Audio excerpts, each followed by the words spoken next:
5 number internship ও practical training, হাসপাতাল বা community pharmacy internship, pharmaceutical company প্রশিক্ষণ, ওষুধ উৎপাদন, কোয়ালিটি কন্ট্রোল। ফার্মেসি শিক্ষার বিভিন্ন স্তরের মধ্যে B pharm, M pharm and D pharm প্রধান ডিগ্রিগুলো।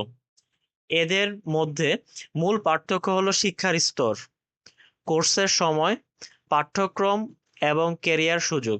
নিচের পার্থক্যগুলো নিয়ে আলোচনা করা হলো।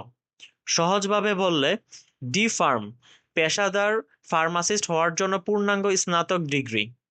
এম ফার্ম বি ফার্মের পর উচ্চতর ডিগ্রি ও গবেষণার সুযোগ। ডি ফার্ম তুলনামূলক স্বল্পমেয়াদী ডিপ্লোমা, মূলত ঔষধ দোকান বা কমিউনিটি ফার্মাসিতে কাজের জন্য।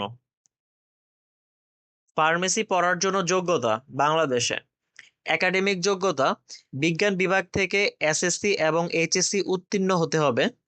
জীববিজ্ঞান বাধ্যতামূলক বিষয় হিসাবে থাকতে হবে। রসায়ন ও পদার্থবিজ্ঞান থাকতে হবে।